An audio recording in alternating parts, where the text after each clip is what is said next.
Evening all, once again. It is good to be back with another Jim's Monday Malt Samples. And I'm asking you, is this the second one in October? I can't remember. It's good to see there's a few of you in already. I was sort of keeping an eye. I was chatting to Menno backstage and I was keeping an eye here, but I'm going to dive into the chat a moment before I bring in our guest. Graham Horner was in early doors. Good to see you, Graham, as always. Mark Slinger. Mark and I had a brief chat last night on Alan the Whiskey's Friends live stream, and it was good to meet you, Mark, finally, if briefly. Who else? Whiskey Straight Al, yes. Al was in there last night again, and Al, it was great to see you again, buddy. I'll be in touch, Al, because I have plans. Greg's Whiskey Guide. Greg, great to see you as always. Peathead Frank, good to see you, my friend. Drams and Draws Tony, good to see you. Hellswed, Helen, how are you? Here we go. Lee J. Brown, good to see you, Lee J. Cresamere, always great to see you in here. Che Francis, and the list goes on. Neil Laverty. So a few locals. Luna Aaron, good to see you guys. It really is. And thank you for joining us. I say us. He is here. I'll bring him out in a minute. Yes, you know who he is. He is our Belgian correspondent, the man on a multi-mission. Menno, let's bring him in. How are you, my friend? I'm fine, thank you. Hi, everyone. Thank you for having me, Jim. You're very welcome. It is genuinely good. And I mean, it feels strange because I feel like as if I know you, and I'm sure there's an awful lot of people probably feel like as if they know you, even though we've never met, and it's just because we're all in the same community. Yeah. And you just sort of, I don't know. It's just such a nice place, isn't it? Yeah, absolutely. Yeah. Especially at the moment. It's utterly amazing and fantastic. I've said it to Roy once. Doing the VPubs, being a part of this community, it's a bit like being on Cheers, the 80s sitcom where everybody knows your name. That's a bit what this community is really. Yeah. Can I be Norm? Sure. Happy days. So listen, yes, it's great to have you on. Do us a small favor and introduce yourself. Tell us what you're up to. I'm from Belgium. I've been enjoying whiskey for a number of years. It started back in my university years, 20 years ago, when I was at my father, and he was gifted a Lafroig by my stepbrother, and I never had it. I only occasionally enjoyed a Glenfiddich or whatever was available at the supermarkets.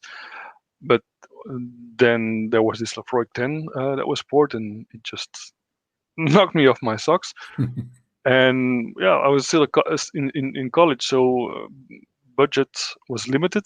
But it kind of took off, and then about 5-6 years ago, things started to really get serious, and then I just sort of rolled into this whole community. I was visiting Roy's channel and Ralphie's channel and a few others, and it sort of built from there. And then last year, in November, I decided to start up a blog, and then it even got more serious. So, not the enjoyment, but the engagement, the time you put into everything, and it's wonderful. I've virtually met so many wonderful people here. My cabinet is filled to the rim with samples that have been sent from all different parts of Europe, and I've been sending out samples to a lot of people. It's insane and it's wonderful. It's weird because I thought your blog was running an awful lot longer than that, because it seems so how to explain this? It just seems so grounded, so well rooted. If you know what I mean, that it feels like as if it's been around an awful lot longer. Cheers. It just does. I like the way you write. And I'm not blowing smoke up your ass here when I say that what I like is your sense of humor. And this was why I had And made the little another intro. vital part of this community, I think, that's not taking everything too serious. I mean, we all love whiskey, but again, a thing Roy often says, it's like the thing that binds us all together, whatever our background may be, and humor is a big part of it as Yeah. well. But I've been freelancing as a music journalist also for almost 20 years, until the magazine I wrote for went bankrupt 3.5 years ago. And I've never done anything with the writing, but I sort of felt I missed this, and I love whiskey, and I miss the writing. So why don't put the two of them together and start this blog? And Yeah, happy days indeed. I mean, like I was an opinionated old get, and I liked whiskey, and I thought, why not put the two of them together? You know, yeah, but I couldn't be arsed to run a vlog if my life depended on it. you see, yet again, this is what I love is your grasp of the English language, and because you know where to use words like arst. Sorry, I just noticed Des is in, Colin Fine and Rare, the doc's in, so good to see you guys. And where was I going to go? So anyway, yes, you sent me some samples, and we'll get to them in a moment. I'm currently in the process, and it may happen. Well, I don't think it'll happen tonight because we're very early start tomorrow again.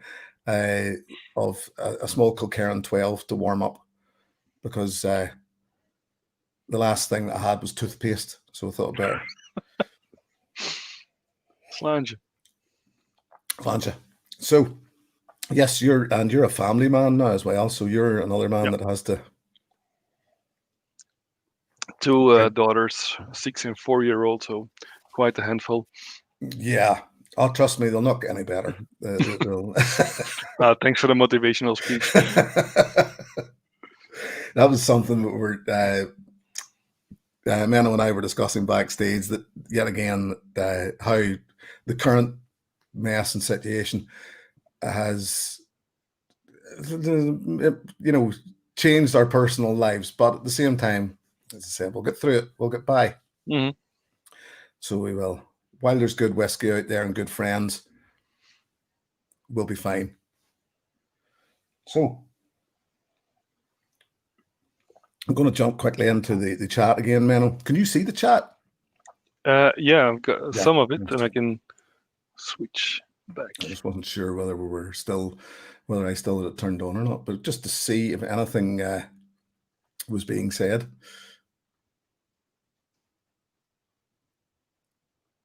All lovely stuff. All lovely stuff. A good European showing in here tonight. It's actually pretty much all European, because that's the support that we get. That's the support you get, Menno. I brought my fan base. There's another one, Whiskey Pilgrim and Frederick. Good to see you. So, and David Owen. Oh, David's I'm not sure where David's from. Anyway, I wanted to talk about what the samples that you sent me, and what you'd sent me were, well, I'll actually pop up here. This was the first one that I want to get into. The Kilkerran 15 bottled. Well, it's all there, especially bottled for the Nectar in Belgium to celebrate the 15th anniversary of the opening of Glenguy. And I just, when you sent me the samples, I did what I do with all my samples. I glowed for a moment and then put them among, as you said, like the shelf full of samples that, and they were added to that overflowing collection. And but then I actually, whenever I'd asked you, would you come on with me here, I started to look then to see what to take a deeper look at what you sent me. And when I seen these, I just, Kilkerran straight away, I'm a fanboy. But it was the fact, and I think you'd let me know that this was bottled especially for the Nectar, or well, Yeah. it was a Belgian bottling specifically, and that just piqued my interest straight away. Yeah. So as you and I discussed, they did a few of them for different Yeah. It was places. all primarily matured in different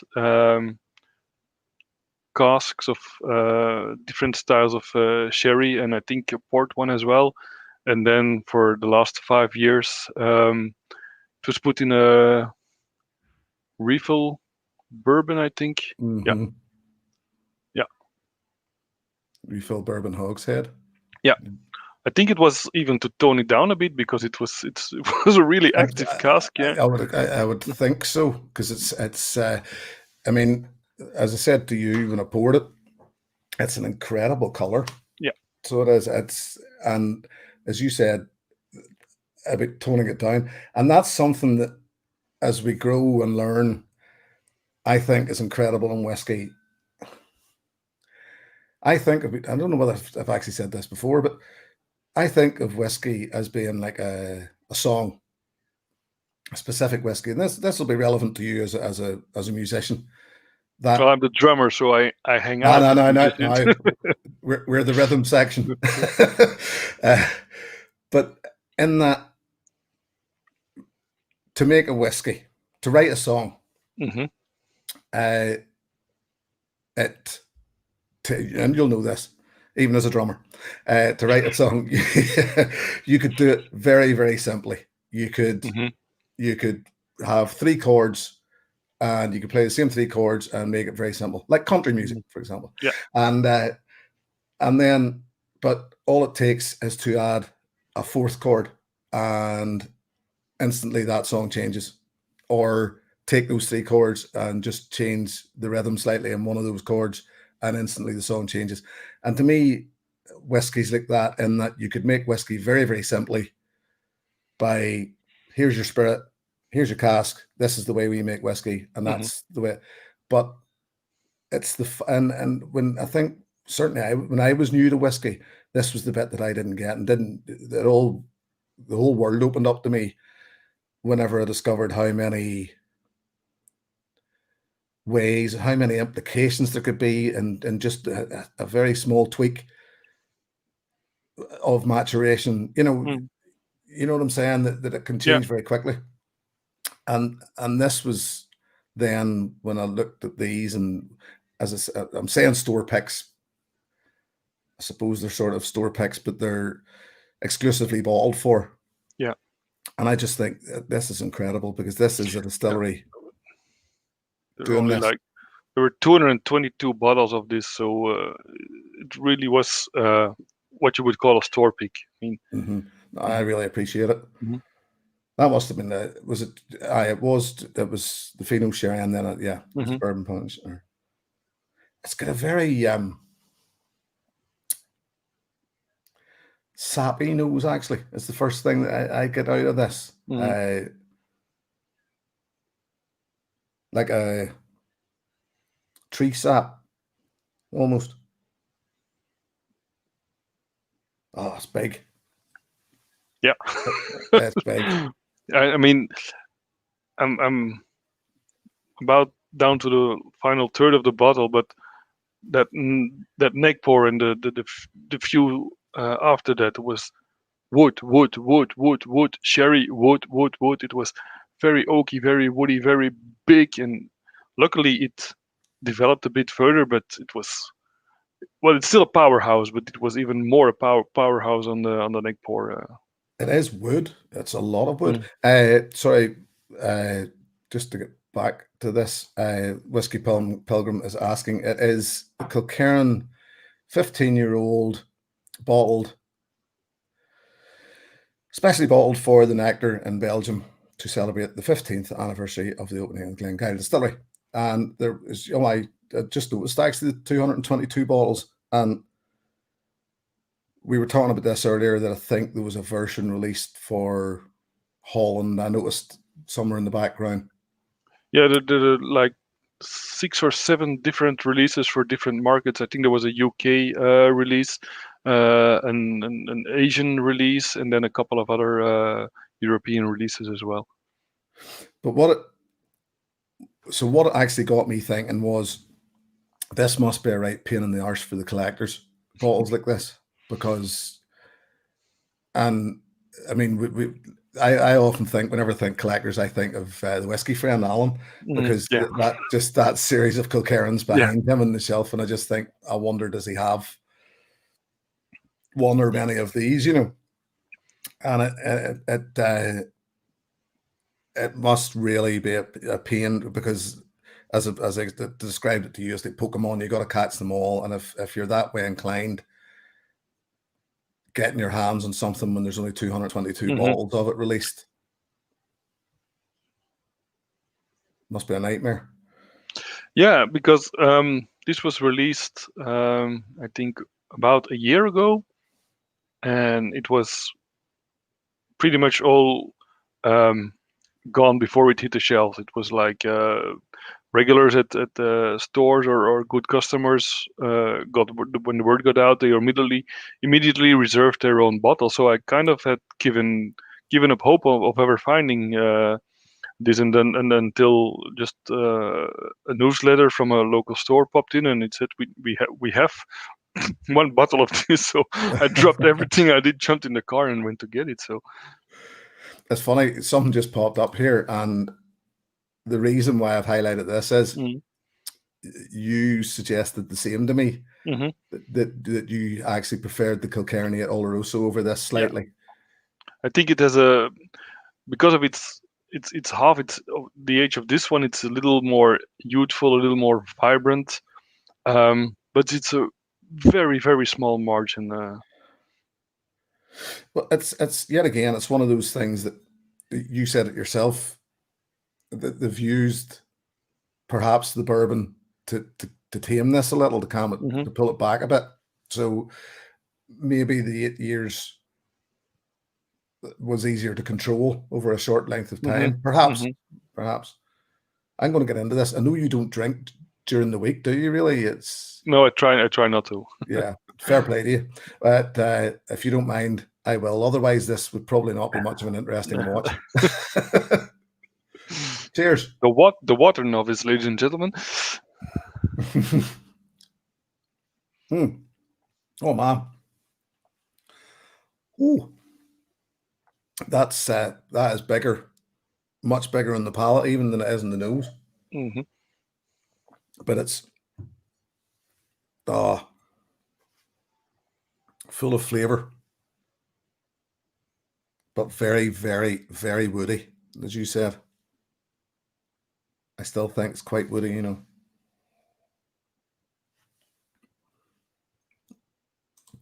And Lunas actually stepped in here and said about preferring the bourbon. I couldn't, as I said to you earlier, Menno, I couldn't actually. I had a sample of the Oloroso, but couldn't get a bottle, but had a bottle of the bourbon cask. And I don't know, the jury's still out for me. I probably didn't get enough experience of the Oloroso to judge as to whether I preferred, which one I preferred, but I do love that bourbon cascade. It's tell you what else I'm getting in this blackcurrant. Yeah, quite a lot of it. It's a very busy whiskey in any case. It's very busy, and I'm actually going to. I haven't drank a whole lot of it there. I'm actually going to add water just to, if you don't mind. Always ask if people mind, because I know some people still sort of think that water's maybe a bit, but I think whenever it's certainly at that 52.1%, a drop of water is not going to do any harm. Yeah, still lots of wood.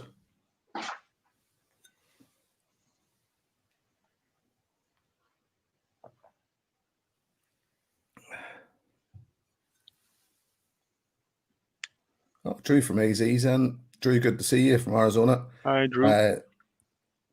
Yeah, he's saying that got one of those Kilkerran punches. Yeah.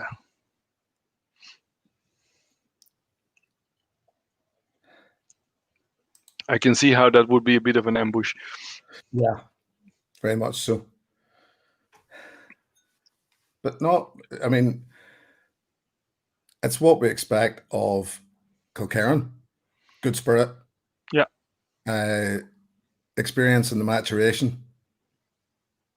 It's, yet again, we go back to nearly what Ralphie said about the blending of stuff. You know, if you put a good malt with a good malt, you'll get a good malt. If you take experience, good spirit, you'll generally get a good whiskey.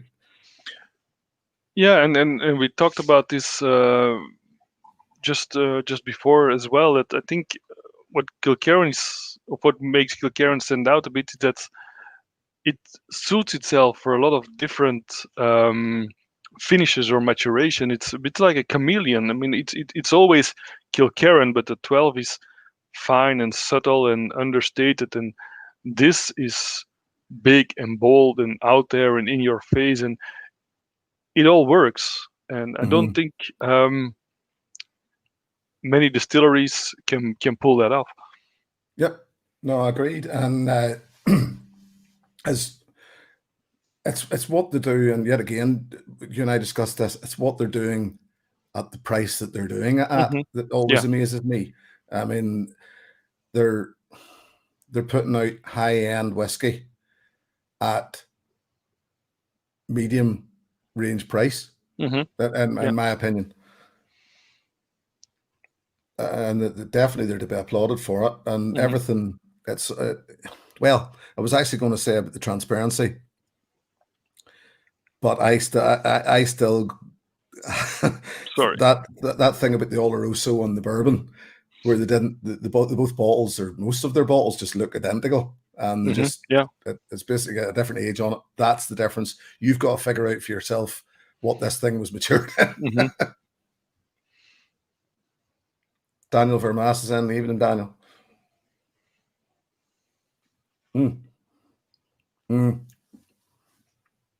Yeah, we drop of water. I think it's helped that. It's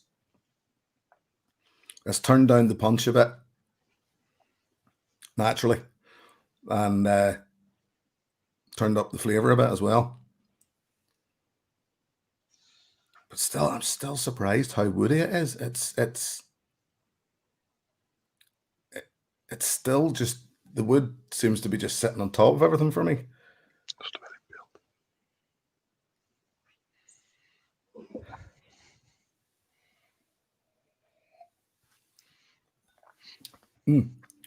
That'll be Mrs. Mission. That will be the Mrs. Yes. No, very good. Very good indeed. I'm going to set that to one side and let that settle with the water in it. And I'll readdress that later before we finish.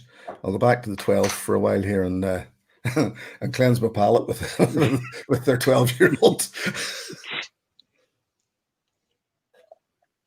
So what's next? As in, what have you any plans for the future whiskey? What way do you think? Not like as if the future isn't going to happen, you know what I mean? But what are your views on the way the whiskey's going or now? And because I was talking a couple of weeks ago about how I think we might see see a few more younger releases as distilleries are trying to. I just think this is going to have taken its toll on distilleries, but they didn't stop opening up. If you know what I mean? Yeah. You know, there's still more new distilleries coming along, and they're still going to have to make money. Yeah, not sure really, because we're sort of still climbing or riding the big whiskey bubble, and eventually things will burst and come down again. But for the moment, it's pretty hard to prophesize what will happen. I think as long as the hype continues and the interest continues, many people and many distilleries will thrive. And I applaud that and I encourage it, of course. Mhm. But I do have a feeling. I think about half a year ago, I wrote a piece on my blog saying that when the bubble bursts, um, and everything or things start to crash, when the dust settles, it'll be the big guys getting up again, but a lot of the smaller ones will be wiped out. No doubt about it. Yeah, that's the sad part, isn't it? Mm. That and it's the smaller ones. It's funny because I never actually thought about it in that sense, and it's the smaller ones that I think we are as whiskey fans are turning to because there seems to be that little bit more love for what they're Yeah. doing rather than just Hmm.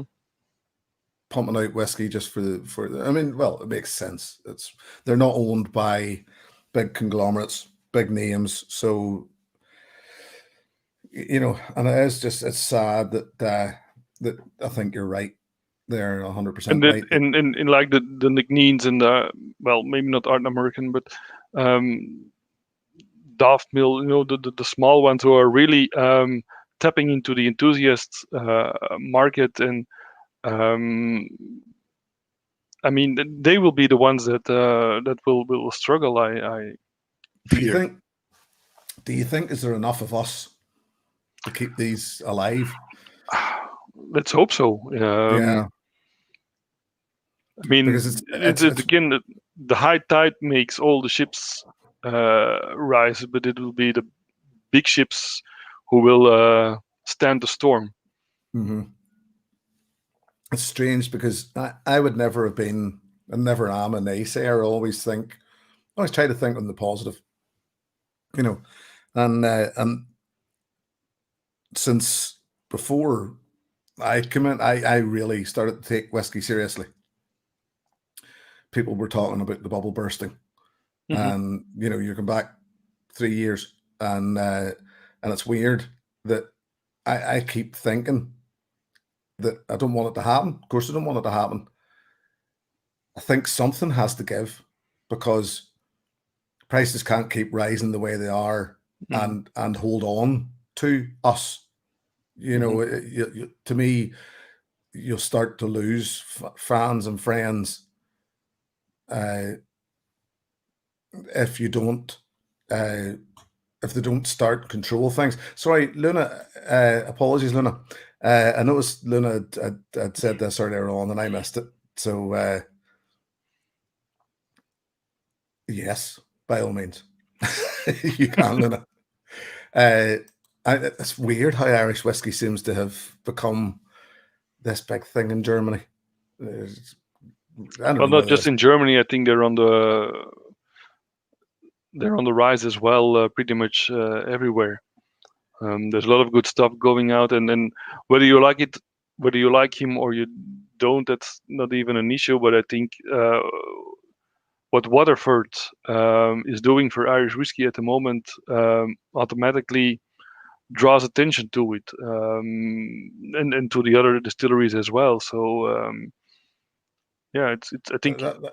I said the same. Like it or not, Waterford was on the tip of everybody's tongue at one point. Whether Mhm. you were saying good things about them or bad things, you were still talking about them. Yeah. And it's just, it's the way it went. I still, being an Irish person as such, don't get it. I think it's just because I don't know.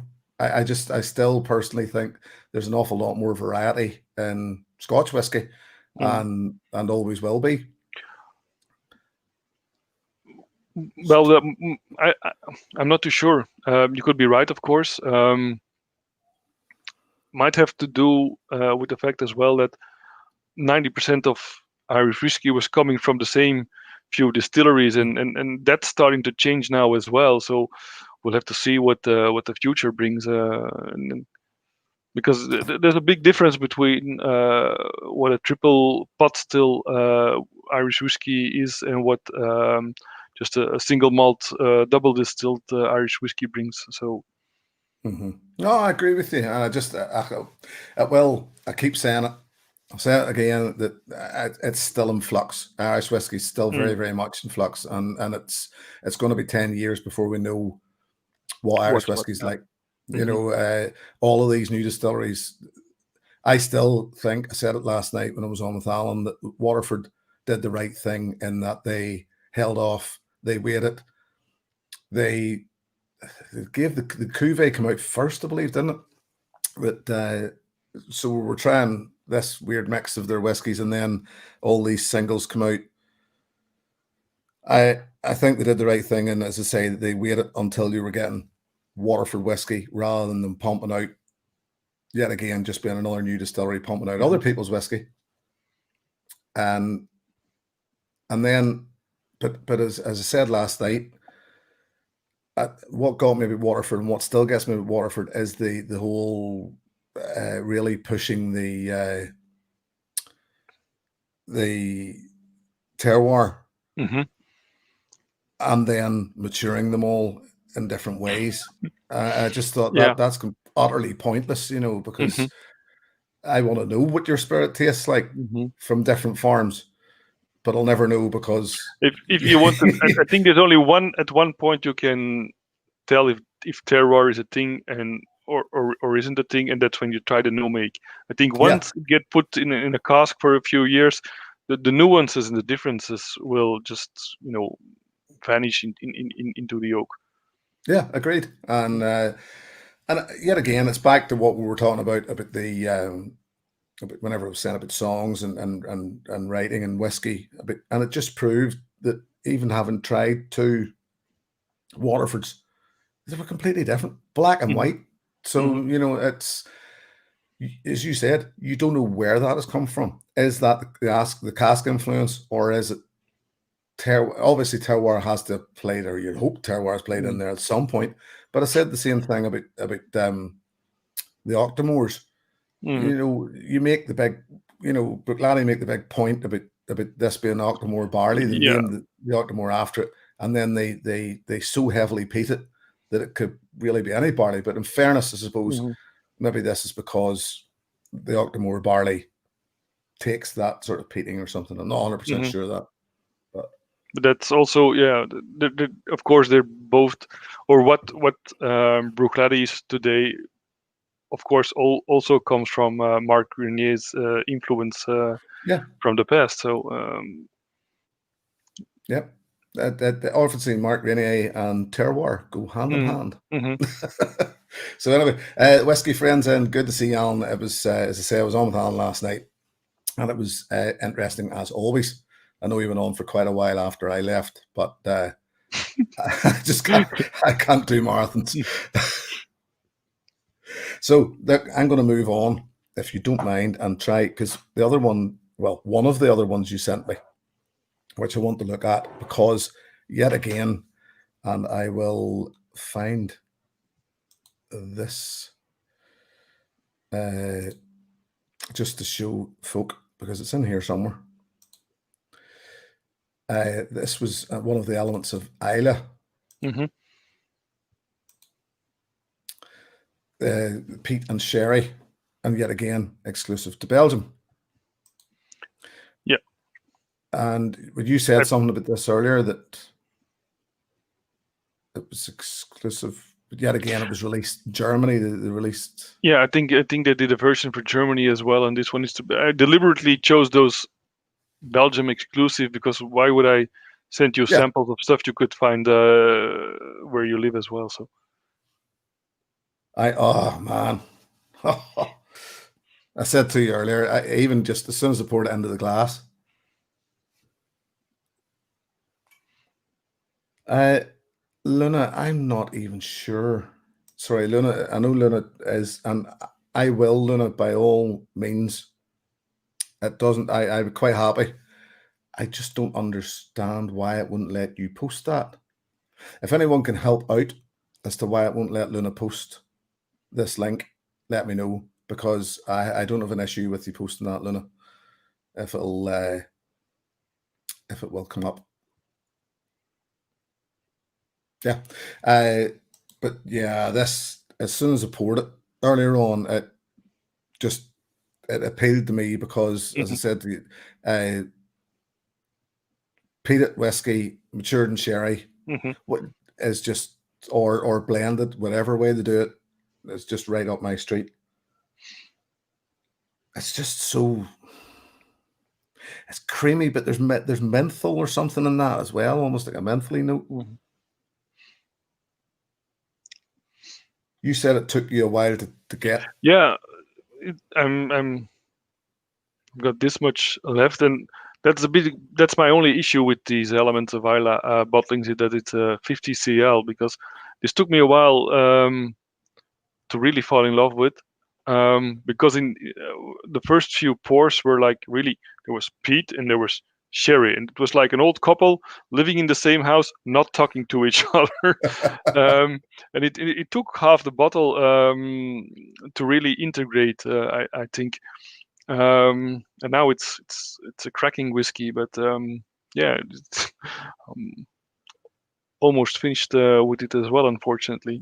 But I mean, I love what Elixir distillers are doing. I love the Port Escape range as well, and these Elements of Islay are never had a bad one. I think this is my third or my fourth bottle, not of this one, but I had a Lagavulin and a Colila, a few, and then this one. So there's an awful lot going on that. You know, it's busy.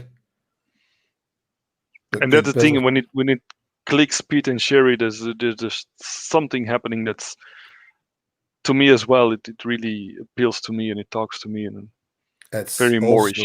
Yeah, it's also as thick as syrup. It's just clinging all over that. I feel like as if I'm wasting it in the glass. Oh, that's awesome. Oh, thank you for selling that. You're welcome.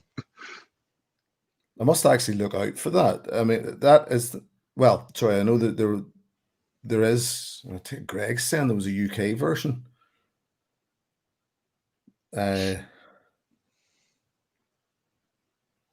Luna's asking where is Elixir based? Are they Scottish? Yeah, they're Scottish. In fact, I think one of Roy's friend from the Glasgow Whisky Club, she's one of the leading figures at Elixir Distilleries. Right. Sorry, more water needed.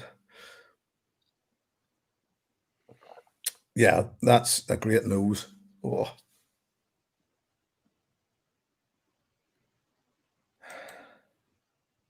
Oops.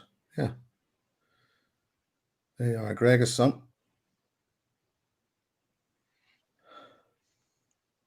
I suppose the London Whisky Club, son of the doc, and I was saying it must be. Well, if the doc says it, then yeah, yeah, we'll hang our coat on that. Yeah. But no, that is, and yeah, I'm still getting a menthol note in it, which is strange.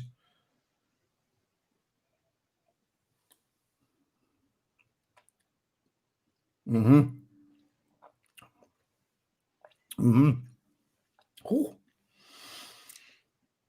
that's got a poke and a half there, 59.2%, but also very drinkable. It's smoky, old smoky. It reminds me of my days when I used to smoke. Strangely, you know, it's that. Yeah, it really does. It's day after. It's not bonfire smoke. It's more like an ashy smoke to me.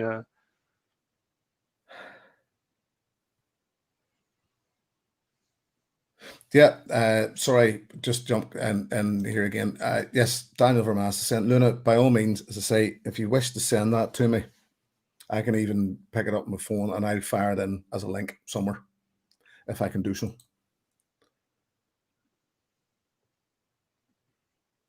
Hellsved is it could be, Helen, it could be. But that is, it's It's either totally that or different. I'm brushing my teeth with it. Yeah, I could use this to rinse easily.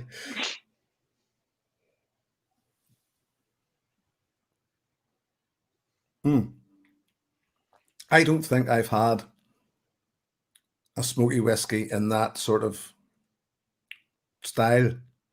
Hmm. That it really is. That finish is just reminds me of when I used to smoke, but not in a bad way. Because I mean, to me, anybody who smokes cigarettes doesn't do it. Well, there's a certain addiction. Obviously, there's an addiction to it, but there's a pleasure in it as well. Now, I'm not condoning smoking by any means. We all know it's bad for your health, but that's entirely up to those who do it. But it's leaving that flavor of when I used to smoke. But Yeah. the sherry's also there, sweetening it up, and that's lovely. I don't think enough people say that with whiskies. That's lovely. Sometimes you have to just say it's nice. Yeah. No, very nice, mate. Very nice indeed. I can understand how or why you're nursing it.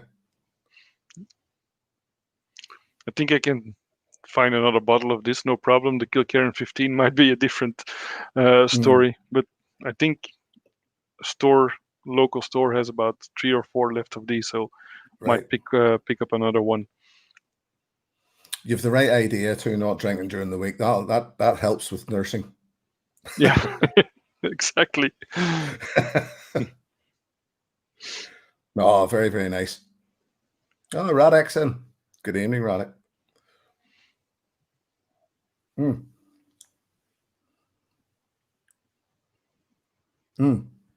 It changes round. I can see exactly what you're saying about the peat and the sherry in this. That you step away from it, you go back. It's not that one wants to dominate the other one, No. but they for something that's very well mixed, they still play on their own as well. Mm-hmm, mm-hmm.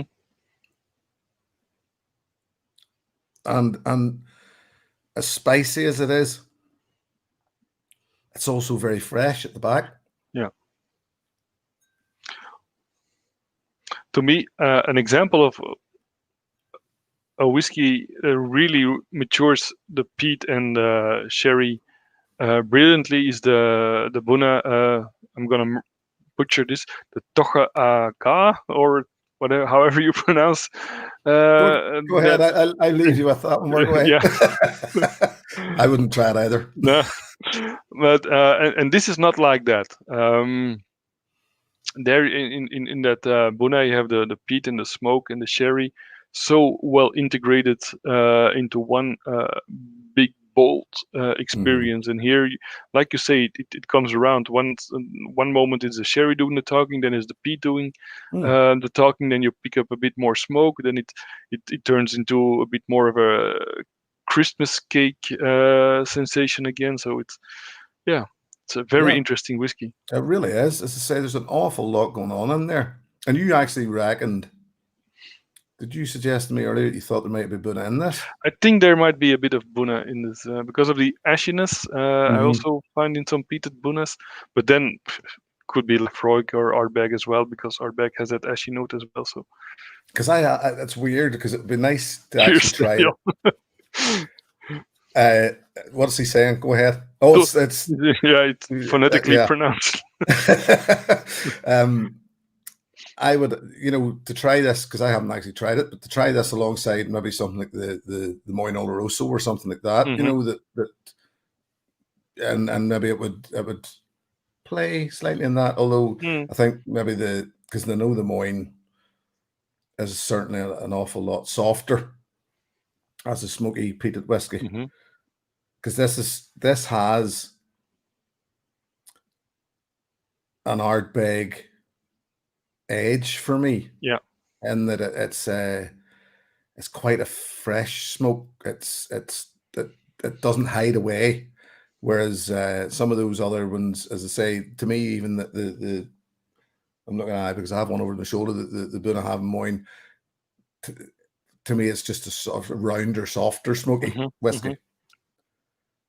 But this And is that's the interesting and also the annoying part about these things that you are left guessing what it might be, but that's also part of the fun, obviously. mm-hmm. Yet again, Pokémon. Could be expensive because these Elements of Islay bottle. This one was okay. It was about 50, I think, but especially the single malt expressions can be really, really expensive. Over 100 and 120 for 50 cl bottlings. I think is a bit on the sharper side of things. Especially, it's back to what I said recently about younger whiskies and non-age statement whiskies, Hmm. where there's still that thing out there, and I still think people will pay for an age quicker than they would pay Hmm. for an on-age statement. Just and it's that, as you said, it's that word element of not knowing what it is or where it came from, Hmm. or but it's parting with your money for something that you don't know what it is, isn't Yeah, it? it might be And the psychological factor. yeah, That. because it's something that, and it's back to something that has held on for years and still holds through, no matter what is your thing, be it music or whiskey or whatever. It's word of mouth and recommendation, Hmm. isn't it? So this is anything. This is anybody's whiskey. We don't know, Hmm. and there's the Hmm. price. But it's bloody good stuff. And in the end, that's all that matters, of course. And it's a bit.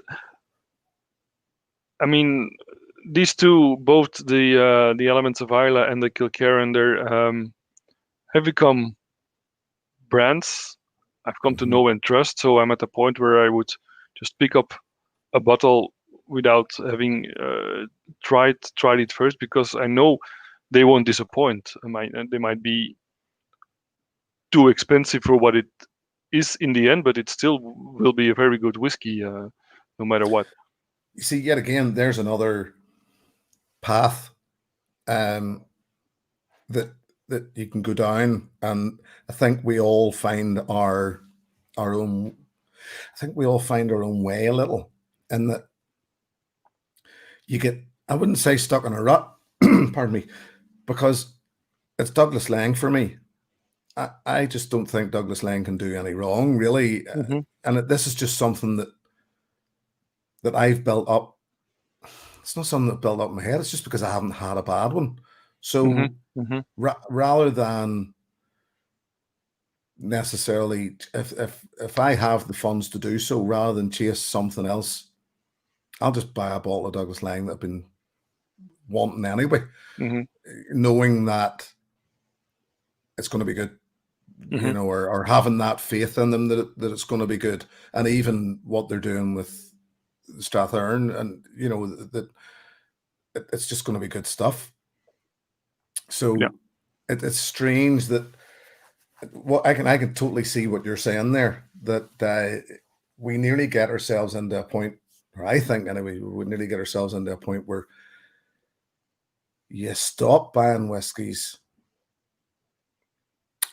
just for to try them, or just for, and you almost get into this routine of just buying your whiskies from the people that you know and like, Mm. Yeah.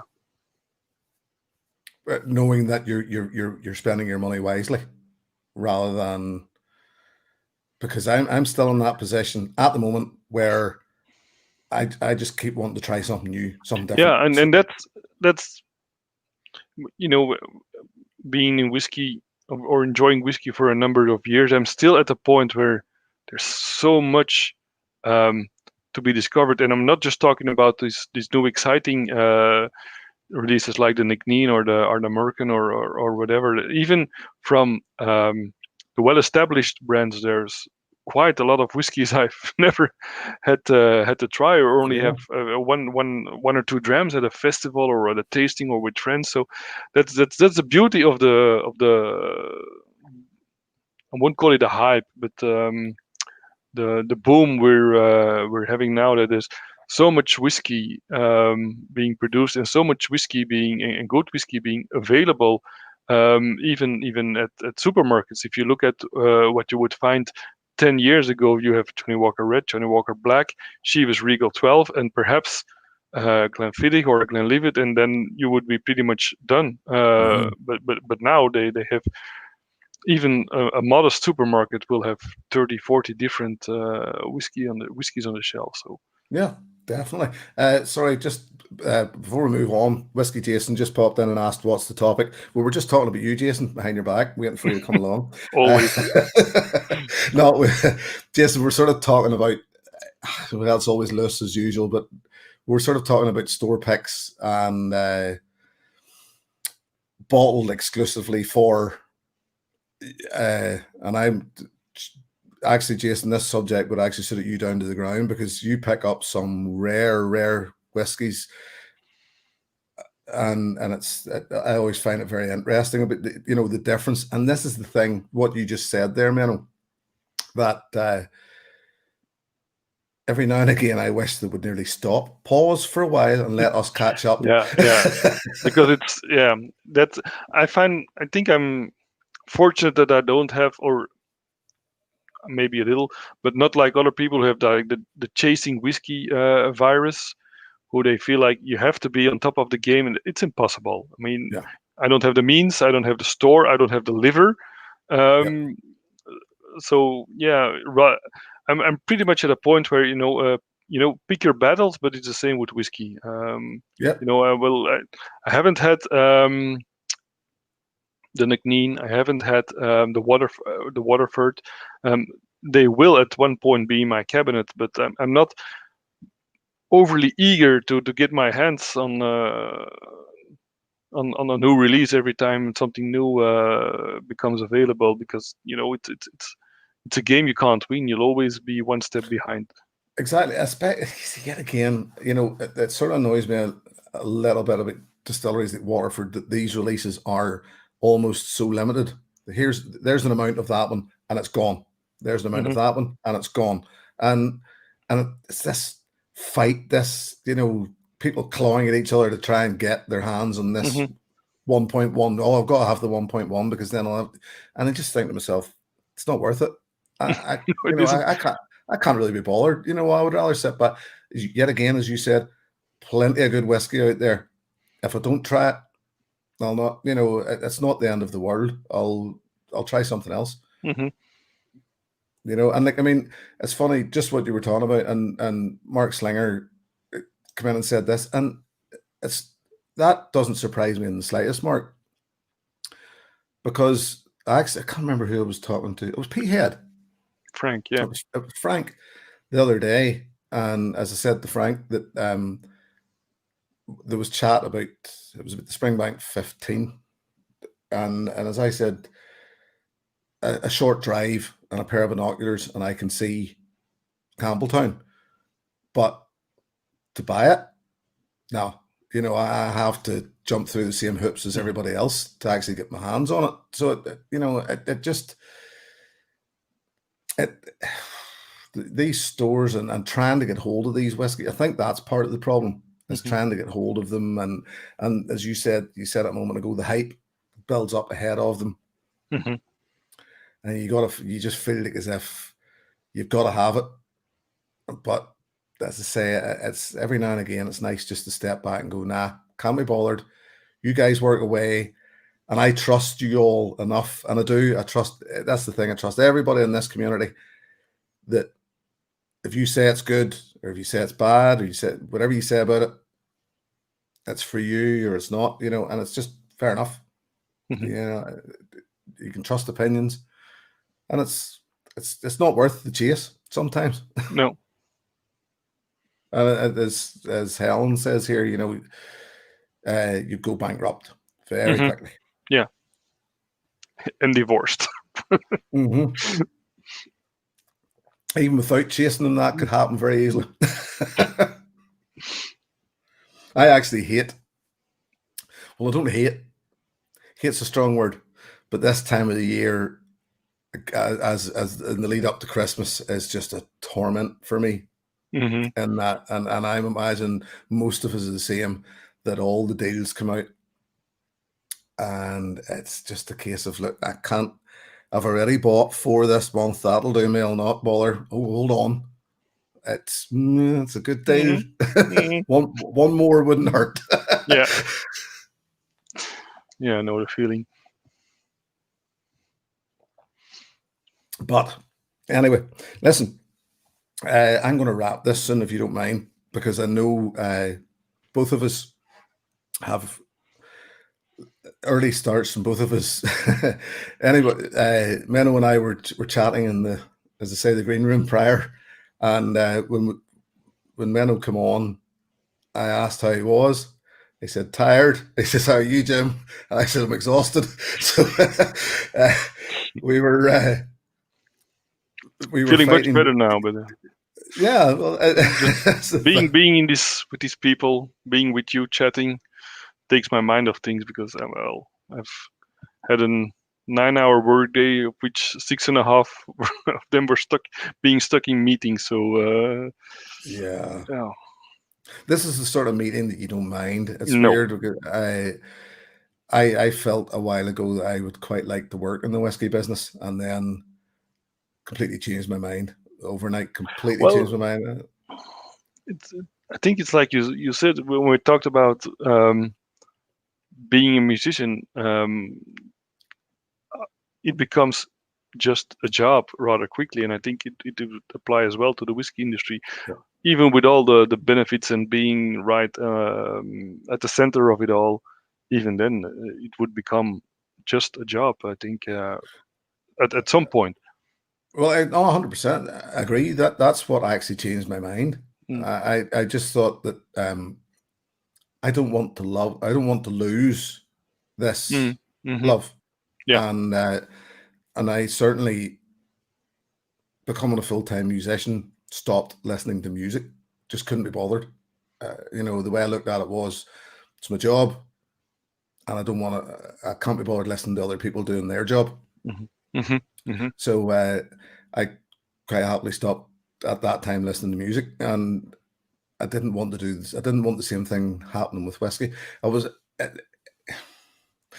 people say to you, and I'm sure we've all had this as well, that when you start down a path of any hobby,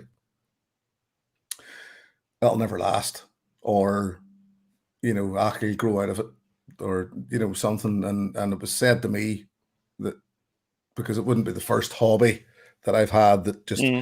but it's the first hobby that I've had that has stuck. Hmm. And it's still a hobby. Let's face it. It's, but it's more than a hobby. It's a passion, Yeah. you know, and it's the first thing that I've done outside of a job that has really, really stuck with me. And I think, yet again, said it before, say it again, it's the community that comes with it. Hmm. Everybody's here to help. Everybody's here to, we're all like-minded, but nobody, I've never had any point in my journey so far, I've never had anybody try to, like, one-upmanship or anything like that. Everybody's just out together. Hmm. Yeah, I see what you mean. Anyway, I would just start to ramble at this time of night, mate. So an hour is done. Uh, I did promise you an hour, and I will wrap it up for the simple fact that, as I say, we do have other commitments. But thank you all for joining, as always. Menno, it's been great to speak to you. It really has, finally, because, as I say, you're you're there always. Like Luna, like the Doc, like Whiskey Jason, like all these other people. We just feel like we know you anyway. And I know you've been on with Roy, and I know you're starting to creep on to videos every now and again. And I just let the others do the work, and I'll just sneak my way in on other people's channels. I really did want to have you on, and I didn't. As I said before, I don't like getting samples. People send me samples, and I don't like them going by without saying something about them. I feel it's an awful shame to actually, people have went to the effort of sending the samples. I think it's only right that I go back with the effort of, here's what I think, and to do it live, sure, why not? Got the opportunity. And these were a couple of crackers. This is the Elements. You can see how much is left there. I've been quite merrily sipping away at that while we were chatting, and unfortunately it's gone. The Donner Pass whiskey come in there, by the way. Good to see you, Tim. You're a bit late, but better that than never. I'll go back to the Kilkerran, and unfortunately it's going to have to be finished tonight before I go to bed. I just I can't let it sit there, and I can't race it either, so that would be a shame. It's going to have to take time. But listen, indeed, thank you for being here. Hang around, and thank you for having me. It's been a pleasure. And I'll speak to you just whenever I've got rid of this lot.